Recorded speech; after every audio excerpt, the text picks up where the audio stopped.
Congratulation অপূর্বদা। Congratulation. আচ্ছা, অপূর্বদার একটা ইয়ে ছিল, হলো 7 দরকার ছিল প্রত্যেকটা ব্যান্ডে। উনি আহ আরো ভালো করতে পারতেন। এখন 7 আসছে, কিন্তু উনি আরো ভালো করতে পারতেন। আমি ওইটাই শুনতে চাচ্ছি যে আপনার গ্যাপটা কোথায় ছিল, বলেন তো কি অপূর্বদা আরো ভালো করতে পারতেন। রাইটিং এ আমার হচ্ছে পার্ট ওয়ানে একটু প্রবলেম ছিল। সেটা হচ্ছে যে আমার পার্ট ওয়ানের ওয়ার্ড কাউন্ট কম হয়ে গিয়েছিল। 141 ওয়ার্ড আমি লিখেছিলাম।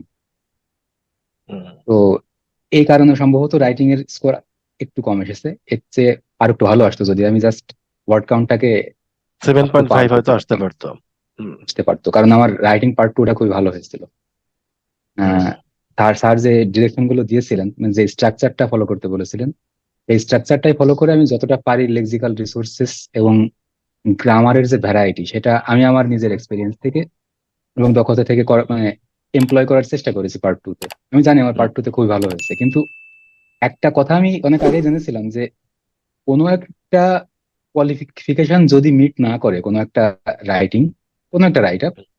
সেক্ষেত্রে অটোমেটিক ওরা ওই 9 কে 5 ধরে, 5 ধরে 5-এর ভিতরে মার্কিং করে যে ওইটা কত হলো। সিরিয়াস, সিরিয়াস, তাহলে এই পয়েন্টটা বলে দিই। এই পয়েন্টটা যেমন কোনো একটা ক্রাইটেরিয়া মানে আন্ডার লেন্থ মানে টাস্ক ওয়ানে হলো 150 থাকতেই হবে, টাস্ক টু তে 250 থাকতেই হবে। তাহলে কোনো কোনোভাবে আমাদের তো একটা পিটি ফরম্যাট আছে টাস্ক টু তে, ওটা ইউজুয়ালি আন্ডার লেন্থ হয় না।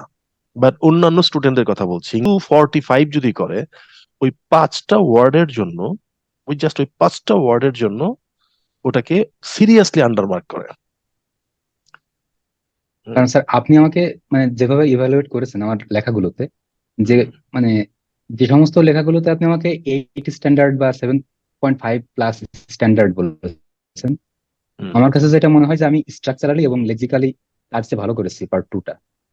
তো হুম। ওইটাতে আমার কাছে মনে হয় যে ওইটাতে একটা বড় মার্ক আসার কারণে আমার ওটা 7 এসে দাঁড়িয়েছে, মানে টোটাল হুম। হুম। ওই যে এভারেজটা।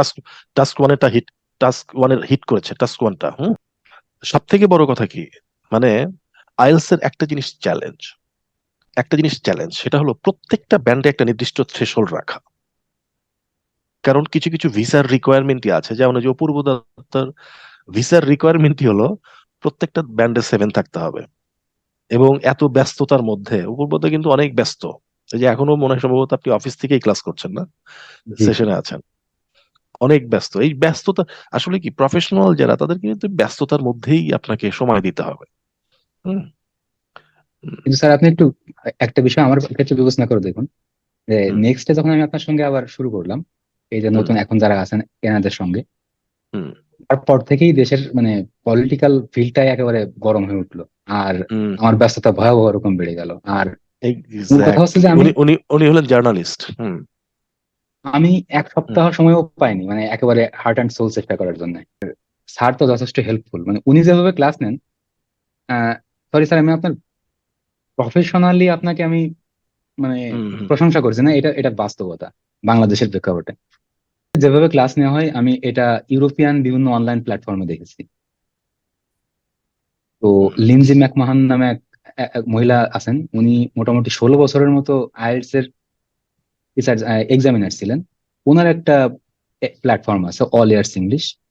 উনি এরকম ক্লাস নেন এবং 1-to-1 এভাবে করে সবকিছু ধরে ধরে ধরে ধরে ধরে বোঝান। এবং মূলত একজন পার্সোনাল ট্রেনারের বা পার্সোনাল কোচের কাজ মূলত এইটাই, যে স্টুডেন্টের কোথায় সমস্যা আছে সেই সমস্যাটা যেন আগে থেকে আইডেন্টিফাই করে তাকে ওই জায়গাটাতে ইফোর্টটা ওই দেয়া যায় যে গ্যাপটা পূরণ করা, ওই জি জি গ্যাপটা জি জি, পূরণ করা, এক্স্যাক্টলি।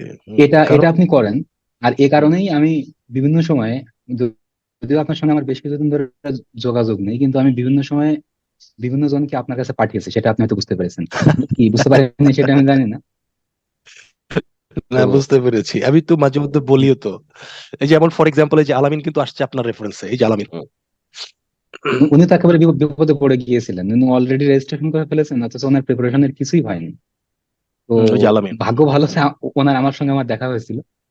হুম। তো আমি ওনাকে বললাম যে আপনি কালকেই জাস্ট ওনাকে ফোন করেন, আমি আপনার ফোন নম্বরটা দিয়ে বললাম যে কালকেই ফোন করেন এবং আপনার কথাগুলো খুলে বলেন যে আমার এই অবস্থা, আপনি আমাকে হুম। বাঁচান। আপনি শুনে দেখেন আমি এইভাবে কথা বলেছেন আসলে। এক্স্যাক্টলি, এই তো মানে আসলে কি মানে আপনার আপনার যে পারপাসে এখানে আসছেন সেই পারপাসটা হয়ে গেলেই তো আমার পার্সোনাল স্যাটিসফ্যাকশন। হুম। পার্সোনাল স্যাটিসফ্যাকশন, বিশেষ করে এই যে সব ব্যস্ততা এর মধ্যেও ইউ ইউ ম্যানেজ টাইম। হুম। এবং এটা তো একটা ফিলসফি আছে না, একটা দর্শন আছে না, যে আপনাকে কন্ট্রিবিউট করতে পারা মানে হলো আমি আমার লাইফের একটা কাজ করে ফেললাম। হুম। কারণ কিন্তু আমার স্যার বেশিরভাগ সময় আমার মানুষের আমার এই ইন্টেনশন হুম থাকে না। মানুষ হুম চায় যে আমি যত সস্তায় বা কম শ্রম দিয়ে টাকা ইনকাম করতে পারবো। এটা এটা শুধু আমাদের দেশে না, সারা পৃথিবীর মানে গ্লোবাল ফেনোমেনন হচ্ছে এটা। হ্যাঁ, তো হ্যাঁ, হ্যাঁ, সেইখানে একটা মানুষ ইন্টেনশনালি মানুষের মঙ্গলের জন্য কাজ করছে, ইনকামটা তো থাকবেই, কিন্তু মানুষের উপকার করার উদ্দেশ্যে এখানে এসে বসেছেন, এটা হুম, হুম, পাওয়াটা এত সহজ ব্যাপার নয়। এটা আমি আপনার সামনেই বলছি। এতে মানে হ্যাঁ। এটাতে আপনি আবার এটা মনে করেন না যে পার্সুয়েশন, এটা এটা সত্যি। না, আমি এটা ট্রু, এটা ট্রু। মানে এটা মানে আমি আমি তো আমার নিজের ইন্টেনশন তো বুঝি। আমি আমার নিজের ইন্টেনশন বুঝি না যে it's not just about passing time. আপনার এখানে আসছেন, পাস করলেন, টাইম পাস করলেন, বরং আমি সবসময় ভাবি যে কোর্সটা কিভাবে অর্গানাইজ করতে হবে, এবং একটা স্টুডেন্টের লেভেলটা কোথায় আছে, এবং তাকে ওইখান থেকে কিভাবে নেক্সট লেভেলে নিয়ে যেতে হবে। আমি কিন্তু 20 জন স্টুডেন্টও যদি থাকে, 15 জন স্টুডেন্টও যদি থাকে, আমি কিন্তু এটা অ্যানালিসিস করি যে তাকে এখান থেকে ওই লেভেলে নিয়ে যেতে হবে, তাকে এখান থেকে ওই লেভেলে নিয়ে যেতে হবে। Okay, nice, thank you very much, thank you for joining again, and wish you all the best. হ্যাঁ, আপনি তো যাচ্ছেন জার্মানিতে না? জি। ইনশাল্লাহ। Okay, fine, good job. সবাই দোয়া রাখবেন আমার জন্য, ইনশাল্লাহ। course, হ্যাঁ, আর ধন্যবাদ। নিজের জন্য ভালো করে চেষ্টা করতে থাকেন। আর All নিজের the best, জন্য, দাদা. হ্যাঁ। Best wishes হ্যাঁ, for you. হ্যাঁ, thank you. Best okay, wishes ভাইয়া। হ্যাঁ, হ্যাঁ, হ্যাঁ, থ্যাংক ইউ। ওকে, ঠিক আছে স্যার, Okay, তাহলে take care. ধন্যবাদ স্যার। হ্যাঁ, আমি এখন ওকে, হ্যাঁ, ও পূর্বদা, থ্যাংক ইউ ভেরি মাচ। আমরা তাহলে এখন শুরু করে দিই, আমাদের একটা রাইটিং এডিট সেশন আছে। হুম। Thank you, thank you again for joining. ঠিক আছে। Thank you sir.